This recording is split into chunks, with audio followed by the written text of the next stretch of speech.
The Tale of Mrs Tiggywinkle by Beatrix Potter. Once upon a time there was a little girl called Lucy who lived at a farm called Littletown.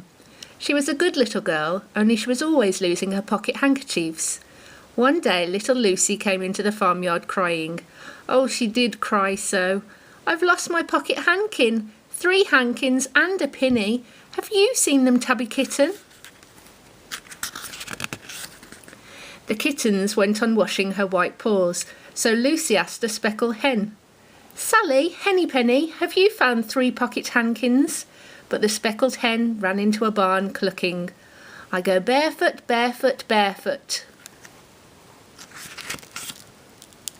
And then Lucy asked Cock Robin, sitting on a twig. Cock Robin looked sideways at Lucy with his bright black eye, and he flew over a stile and away. Lucy climbed upon the stile and looked up at the hill beyond Littletown, a hill that goes up, up into the clouds as though it had no top, and a great way up the hillside she thought she saw some white things spread upon the grass. Lucy scrambled up the hill as fast as her short legs would carry her. She ran along a steep pathway up and up until Littletown was right away down below. She could have dropped a pebble down the chimney. Presently she came to a spring, bubbling out from the hillside.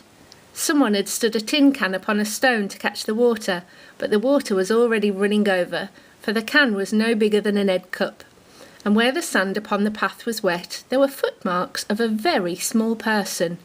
Lucy ran on and on.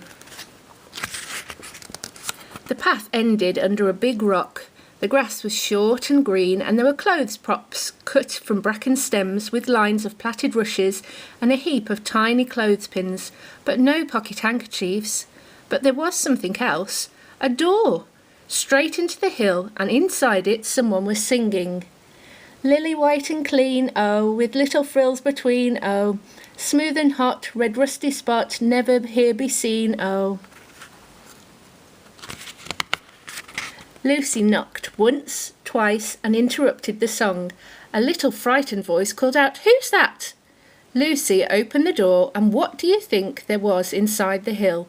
A nice clean kitchen with a flagged floor and wooden beams, just like any other farm kitchen. Only the ceiling was so low that Lucy's head nearly touched it, and the pots and pans were small, and so was everything there. There was a nice hot stinky smell, and at the table with an iron in her hand stood a very stout, short person staring anxiously at Lucy. Her print gown was tucked up, and she was wearing a large apron over her striped petticoat. Her little black nose went sniffle, sniffle, snuffle, and her eyes went twinkle, twinkle, and underneath her cap, where Lucy had yellow curls, that little person had prickles. Who are you? Said Lucy. Have you seen my pocket handkins?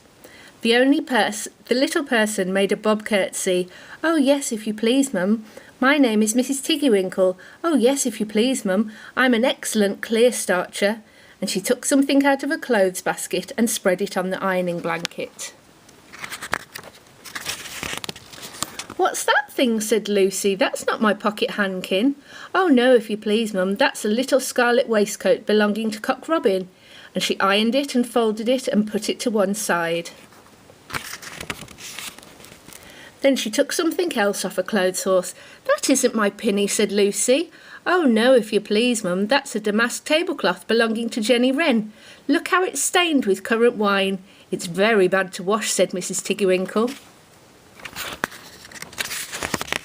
Mrs Tiggywinkle's nose went sniffle, sniffle, snuffle, and her eyes went twinkle, twinkle, and she fetched another hot iron from the fire.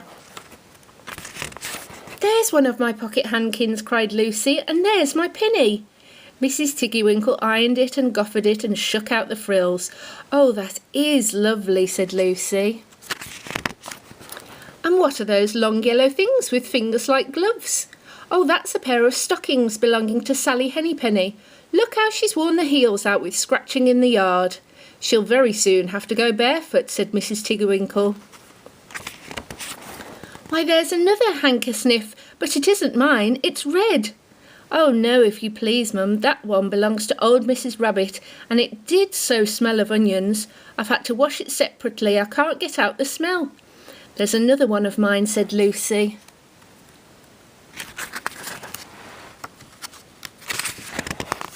"What are those funny little white things?" "That's a pair of mittens belonging to Tabby Kitten. I only have to iron them, she washes them herself." "There's my last pocket handkin," said Lucy. "And what are you dipping into the basin of starch?" "They're little dicky shirt fronts belonging to Tom Titmouse. Most terrible particular," said Mrs Tiggywinkle. "Now I've finished my ironing, I'm going to air some clothes." "What are these dear soft fluffy things?" said Lucy. "Oh, those are woolly coats belonging to the little lambs at Scaregill." "Will their jackets take off?" asked Lucy. "Oh yes, if you please, Mum. Look at their sheep mark on the shoulder, and here's one marked for Gatesgarth, and 3 that come from Littletown. They're always marked at washing," said Mrs Tiggywinkle. And she hung up all sorts and sizes of clothes, small brown coats of mice, and one velvety black moleskin waistcoat, and a red tailcoat with no tail belonging to Squirrel Nutkin, and a very much shrunk blue jacket belonging to Peter Rabbit, and a petticoat, not marked, that had got lost in the washing, and at last the basket was empty. Then Mrs Tiggywinkle made tea, a cup for herself and a cup for Lucy. They sat before the fire on a bench and looked sideways at one another. Mrs Tiggywinkle's hand holding the teacup was very, very brown and very, very wrinkly with the soap suds, and all through her gown and her cap there were hairpins sticking wrong end out, so that Lucy didn't like to sit too near her. When they had finished tea, they tied up the clothes in bundles, and Lucy's pocket handkerchiefs were folded up inside her clean pinny and fastened with a silver safety pin. And then they made up the fire with turf and came out and locked the door and hid the key under the door sill. Then away down the hill trotted Lucy and Mrs Tiggywinkle with the bundles of clothes. All the way down the path little animals came out of the fern to meet them.